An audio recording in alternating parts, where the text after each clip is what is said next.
The Fellowship of Hackney Carriage Drivers was formed at an inaugural meeting in April 1990. After 15 months of research, a group of 6 London taxi drivers put their ideas to the trade, and the Fellowship was born. For only the second time in the history of the trade, a fellowship with aspirations of becoming a livery company was formed. The present-day fellowship has long passed the longevity of the original fellowship of Master Hackney Coachmen, formed in 1654 and disbanded 3 years later by Oliver Cromwell. The fellowship recruits its members from the licensed hackney carriage trade in London, not only from taxi drivers, but proprietors and manufacturers as well. This allows taxi drivers to meet on a social level the men and women who run the greatest taxi service in the world.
For what we are about to receive, may the Lord make us truly thankful and ever mindful of the needs of others.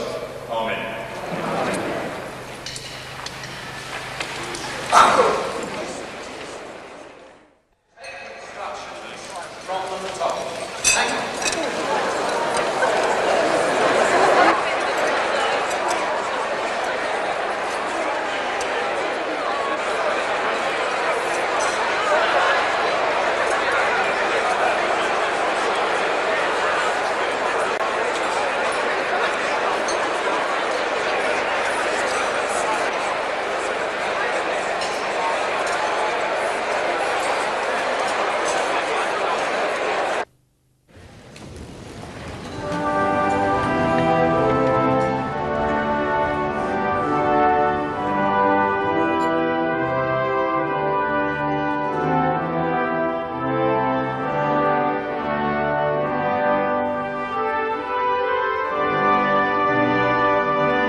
Sheriffs, ladies and gentlemen, praise silence for Mr. Michael Hudson, the Marketing Director of Reuters in the United Kingdom and Ireland, sponsors of the year of the London Taxi.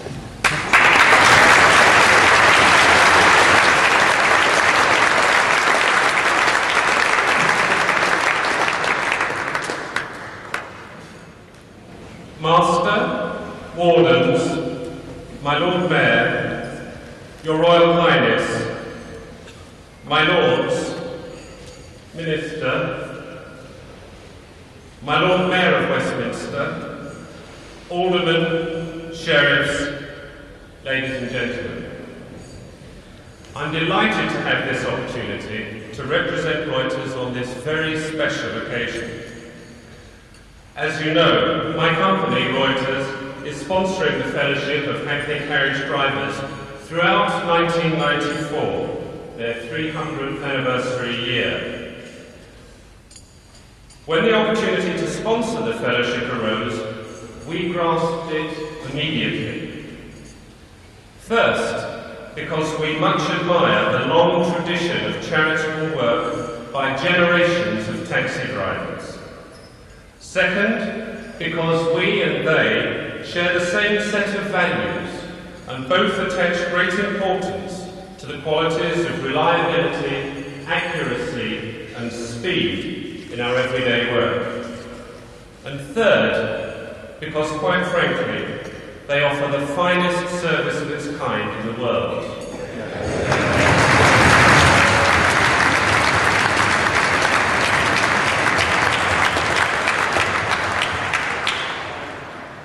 And of course, we've both been serving the City of London for a long time, though I have to admit that Reuters is, by comparison, a tender spring chicken of only 143 years of age. Sometimes when I ask a cab to take me to the new Reuters building in Fleet Street, I get bombarded with questions about the company. What does it do? Who owns it? What nationality is the company? And so on. So I thought I should take this opportunity to give you a thumbnail sketch of Reuters. First, we are a British company in spite of the exotic name. Our founder, born in Germany, was the son of a rabbi, who changed his name to Reuter and came to England in 1851 to seek his fortune. An event in 1865 transformed his company's standing. It was the assassination of Abraham Lincoln.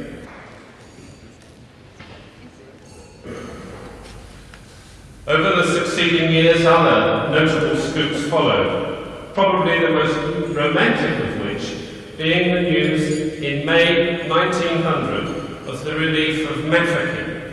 London's rise to become the preeminent centre in international financial markets has not been accomplished overnight. It is the result of hundreds of years' worth of international trading experience, coupled with the careful promotion of the city by institutions which themselves make even the 300-year-old Hackney carriage drivers, if I may refer to them that way, look like mere youths.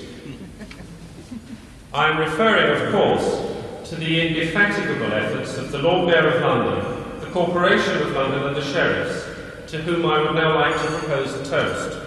So, would you all please now rise?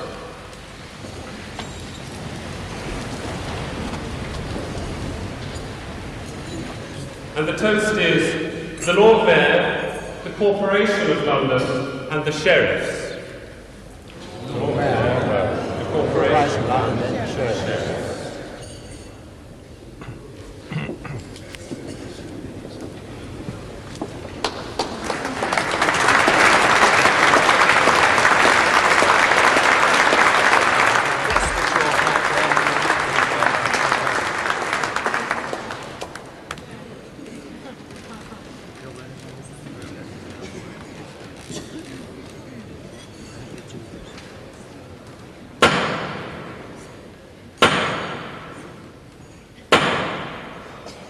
Praise silence for the Right Honourable the Lord Mayor.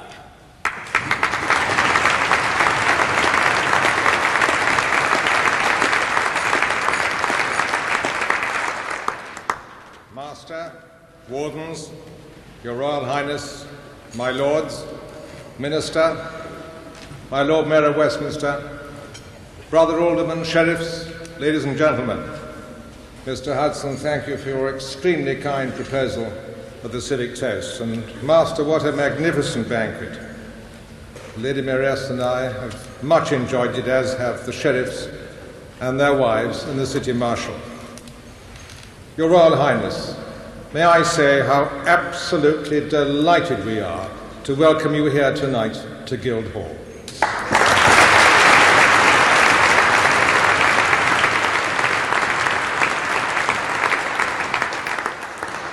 Here in ancient Guildhall, still in use today as the city's place of government after all these hundreds of years, surrounded by the great heroes of our history, and up there, the great giants of legend, Gog and Magog.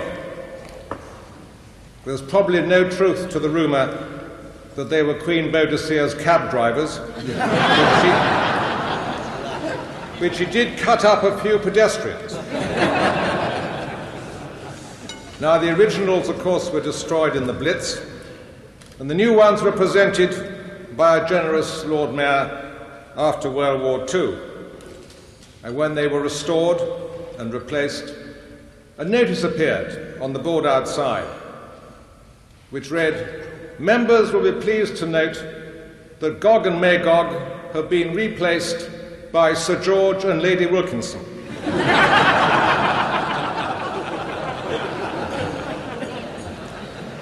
Master, I congratulate you on your 300 years of history and your Parliament licence. We in the city recognise your importance today to the needs of our business city.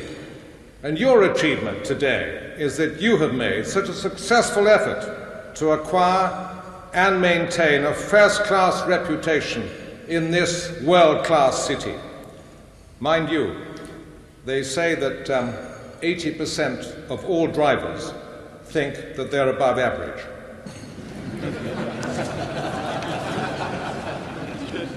But I do congratulate you most warmly on your generous support of charity and other good works in London.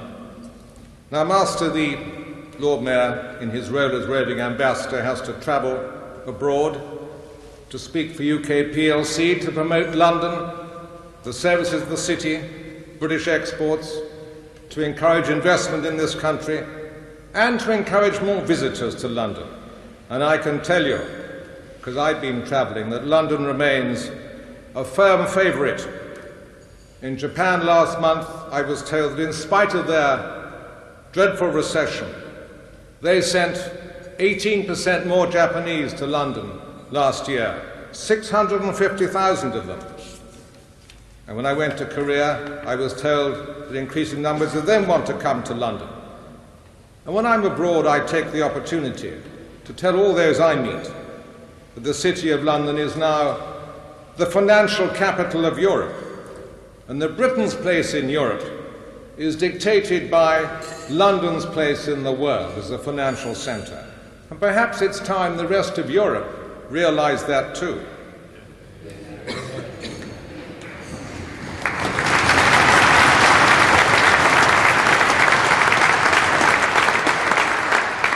It's amazing, you know, how few people realise the extent to which our city has shot ahead of all its continental rivals in financial services of all kinds.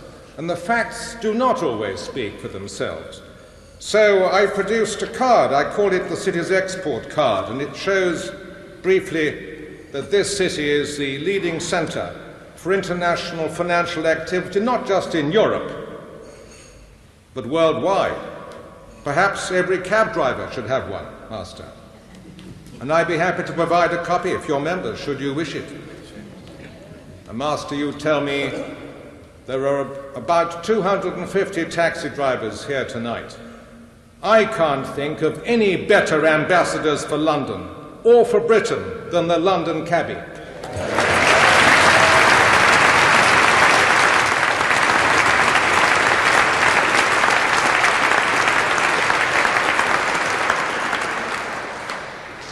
You know London's history. You know about our ancient city.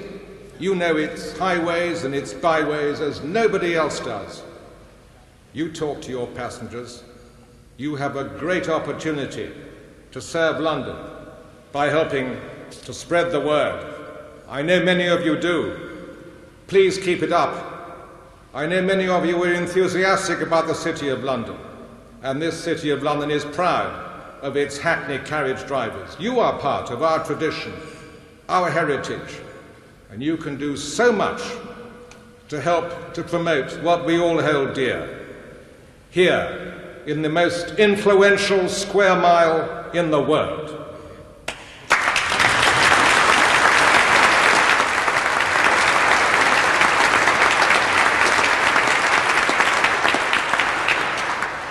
The taxis, too, helped to promote London abroad. In 1992, in the mayoralty of Sir Brian Jenkins, as part of the ECB campaign, a London taxi emblazoned with suitable logos and 3 drivers set off round Europe to visit all the capitals, from Dublin to Athens, to promote London. They took 8 days to do it. And a taxi company provided the cab, but its chairman is here tonight. The corporation sponsored part of the costs, and it was a great effort. And every cab driver knows the way to St. Paul's Cathedral, which is my chosen charity for the year, the Cathedral Church of the people of London. And as we near the 50th anniversary of D-Day, tens of thousands of veterans and their families, especially from Canada and the United States, will be thronging to London. And I know that you'll be giving them a very warm welcome. And many Americans especially will want to go to St. Paul's Cathedral, which houses the American Memorial Chapel, to commemorate the 28,000 American war dead based in this country. And I know you'll look after those visitors so well. Master, I have a present for you as a memento of a lovely evening. It's a picture of St. Paul's Cathedral and some music to go with it. Thank you very much.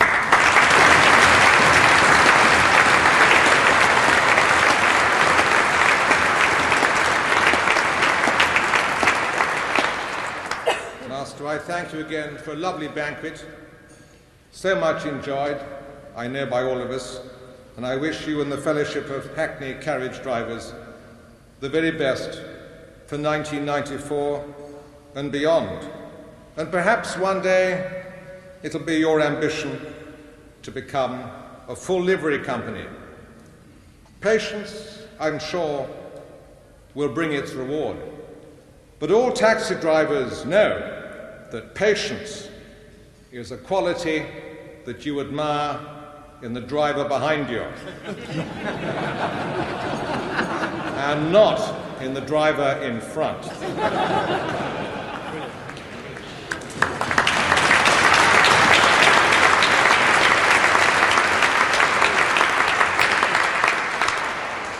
Ladies and gentlemen, may I now ask you to rise and drink the health of the Fellowship of Hackney Carriage Drivers. Master. Hackney Carriage Drivers.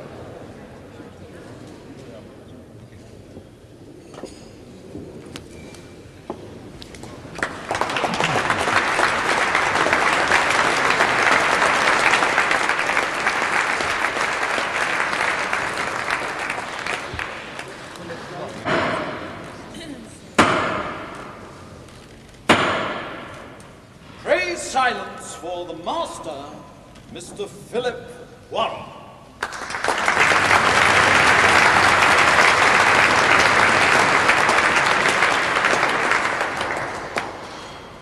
My Lord Mayor, Your Royal Highness, my Lords, Minister, my Lord Mayor of Westminster, Sheriffs, ladies and gentlemen. First, I must say a special thank you to His Royal Highness, Prince Michael of Kent, for kindly accepting our invitation at such short notice to be our guest this evening.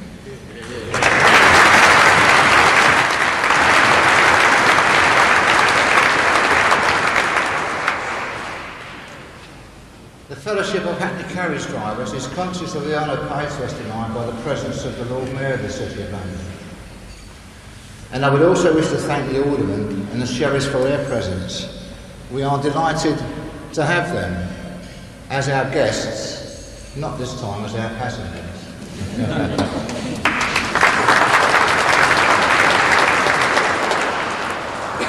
Many well-known livery companies are represented here tonight, either by their masters or past masters and clerks.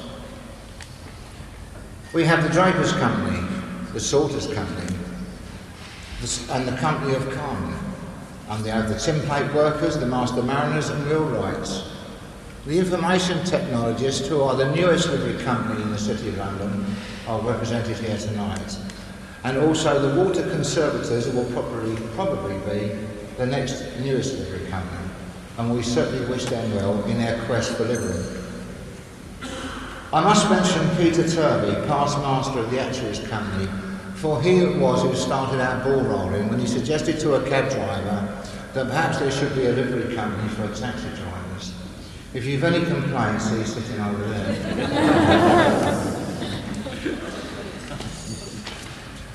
It is appropriate, very appropriate, that the Master of the Guild of Watermen enlighten us with us tonight, for it is one of their freemen, John Taylor, who championed the cause of the watermen of the Thames who were protesting at the growth of hackney coaches in the early 17th century. You have to remember, of course, that it was the watermen who provided the main transport of the time up and down along the river and across the river. In 1636, John Taylor, in an effort to draw his trade together in opposition to hackney coaches, penned the following lines: "Coaches, garoches, jades and Flanders mares," he wrote, "do rob us of our fares, our wares and tears. While we stand and click our heels, all our profit runs away in wheels." Profit at the moment for us is rather thin on the ground. It's true. Parliament, who after all figures very largely in our tercentenary celebrations, is represented, I hope, tonight by Joan Wally MP, the Minister who originally wasn't going to come, and I'm glad to say, Minister, that you have come, and Sir Vivian Bendel MP, who speaks in Parliament on behalf of the London Cab Trade. The City of Westminster is represented by the Right Worshipful Lord Mayor Councillor Jenny Bianco. The other end of the parliamentary equation is Robert Hunt, OBE QPM, the Metropolitan Police Assistant Commissioner, who, with delegated authority from the Secretary of State for Transport, has overall responsibility for London taxi trade, and at the sharp end of the day-to-day control of taxis and their drivers is Mr Brian Phillips of the Public Carriage Office. For me, the Guildhall has a special connection, for it was here in the old and new libraries and the record office that I spent almost 8 years researching the history of the London cab trade. It was here that I discovered the facts relating to the Fellowship of Master Hackney Coachmen under the supervision of the Court of Aldermen. Unfortunately for a number of reasons, it was dissolved in May 1657. However, the seed was sown, and from the obscure Act of 1654, all our existing legislation has stemmed. 300 years and some 30 Acts of Parliament later, we are commemorating the tercentenary of licensing by Parliament. It was here I discovered a petition presented to Parliament by the corn chandlers, coachmakers and blacksmiths. The petitioners were concerned that if the licence costs and the number of coaches were set too high, the credit extended to the hackney coachman would be at risk. As a result, the number of coaches was fixed at 700 and the initial licence fee at £50. The number of coaches was achieved by licensing those previously working unlicensed, thus creating a one-tier system.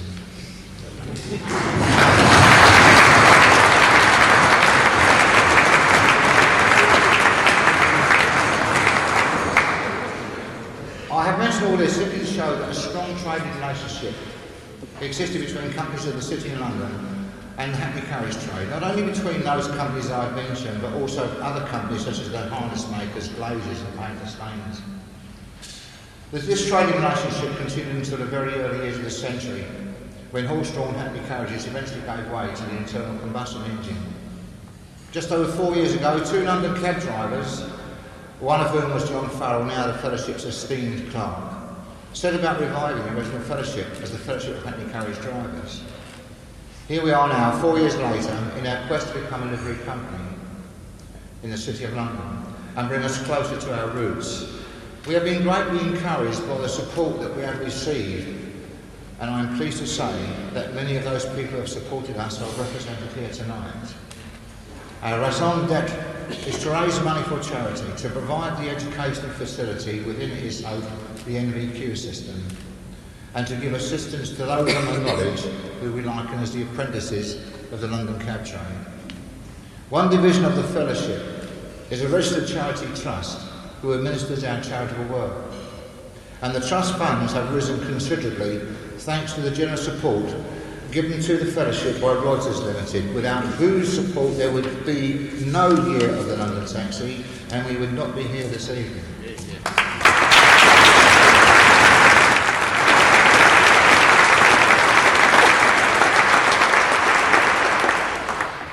I'm sure you will forgive me if I touch lightly on the question of the London taxi trade's future. We cannot foretell what that may be, and as the fellowship is non-political, it is not within my remit really to deal with it. However, it is widely held from many sources, not only in Britain, but from many other countries, that London has the finest taxi system in the world. It did not happen overnight, but it is the result of 150 years of control by the Public Carriage Office branch of the Metropolitan Police. At times, especially during the latter half of the 19th century, that control was strict, even harsh, but the trade came through this period wholly united to withstand the real years of change between 1903 and 1914, when, as I have said, the reliance on horses was superseded by the internal combustion engine. In an era when we have seen standards fall in many walks of life, the standards set by the Public Carriage Office remain constant, but with a more humane approach. It is that fact and that alone which has earned us the admiration of others. We only hope that whatever the future brings, our high standards will not be frittered away.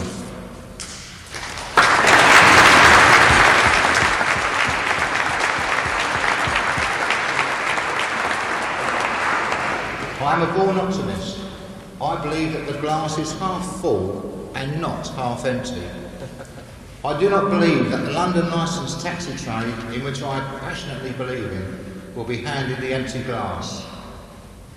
Finally, I would just add that we in the fellowship do not underestimate the difficulties of the path we must tread that leads to becoming a livery company. It is a path we are determined to tread. We have a lot to learn, but you may be assured that during that period and afterwards, we shall endeavour to hold good to all the traditions of this ancient city.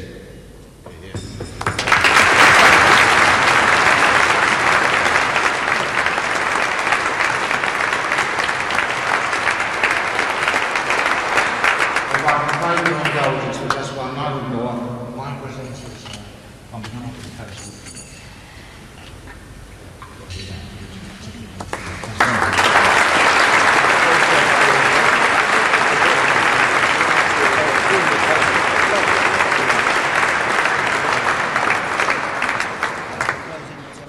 Propose a toast to the guests. Members of the fellowship, be outstanding. Our guests. Our guests. Our guests. Our guests.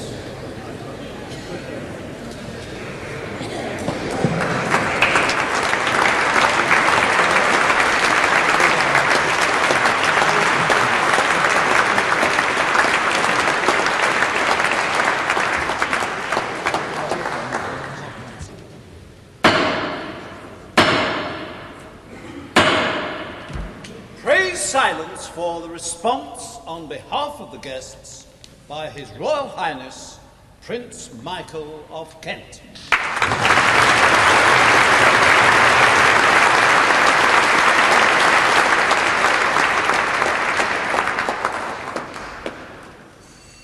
Master Wardens, my Lord Mayor, Alderman, Lord Mayor of Westminster, Sheriffs, ladies and gentlemen, may I first of all thank you, Master, very much for your kindness in presenting me with this splendid glass taxi.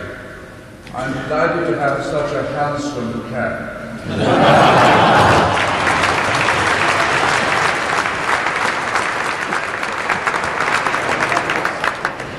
great thrill for me to be with you this evening to share in your 300th anniversary.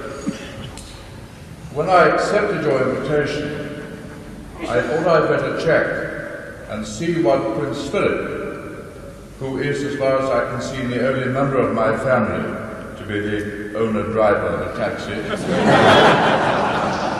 to see whether he had any particular story or message he wanted to convey. This is what I discovered. On the 1st of October 1694, William and Mary arrived at Margate from Holland, accompanied by a squadron of English and Dutch men of war. London hackney coachmen had been hired by the master of horse to transport the King and Queen and their retinue from Margate to Kensington Palace. The hackney coachman presented a bill for £2,000.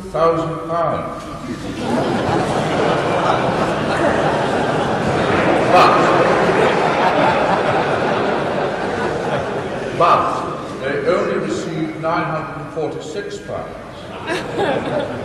The remainder had still not been paid when Queen Anne came to the throne 8 years later. So the coachman petitioned her for the outstanding amount of £1,054. The following month, payment was authorised by Queen Anne, but the coachman received only £880, 16 and 6. This left a balance of £173, 13 and 6, which is still outstanding.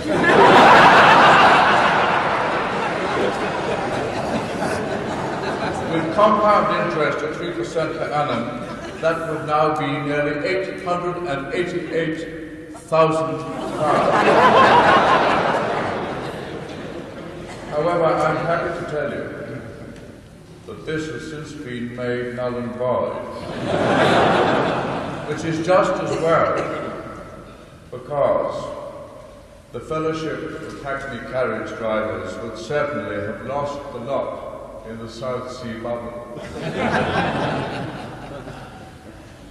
Your fellowship has captured the imagination of many influential people in the city, and hopefully will soon gain livery status. Talking of livery, perhaps I can briefly establish my own credentials. I'm closer to you in spirit than you may realize, being a liveryman of the Coachmakers' Company and past president of the Hackney Horse Society. Do you remember the song, "With a ladder and some glasses, you could see to Hackney Marshes"? It wasn't for the buildings in between. I used to drive a pair of horses to a carriage myself. In fact, I once turned up in the Guildhall here to lunch in it. Just last weekend, driving a 1907 Rolls-Royce, I led a procession of cars through the Channel Tunnel, where I was delighted to meet Mr. Fabian driving his own taxi. In fact, about the only vehicle I have never driven is a London taxi. Oh, and I'm a fellow of the Institute of the Motor Industry, whose 28,000 members aim to raise the status of all who work in the motor industry. But now, I know how familiar taxi drivers are with rhyming slang, so I'd better stop talking about fellows, or this magnificent fellow feeling will come tumbling down on us all. As we celebrate tonight the 300 years of unbroken service given by the licensed Hackney carriage industry, we remember your generosity to so many charities, as you, my Lord Mayor, have already mentioned, notably in connection with children at Christmas time. You also mentioned D-Day And as many of you know, and I have just heard, next month 75 taxis are to set off for Normandy carrying veterans to the celebrations at D-Day.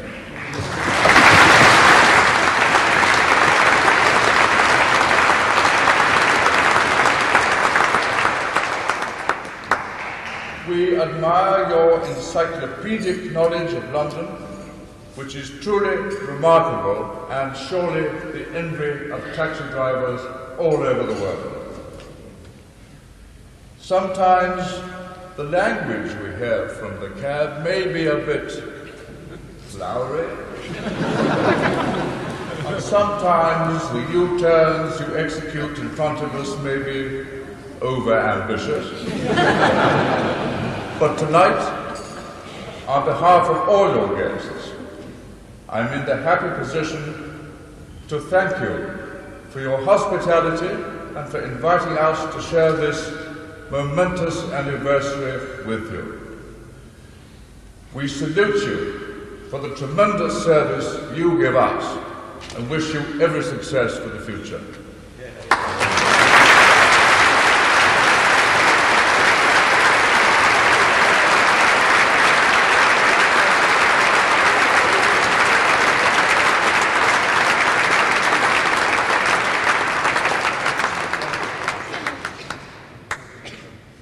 Ladies and gentlemen, the formal proceedings are now concluded.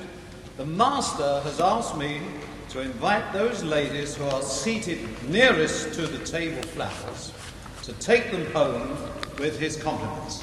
He adds that if there is any doubt as to which of two ladies is nearest, the elder lady should be given.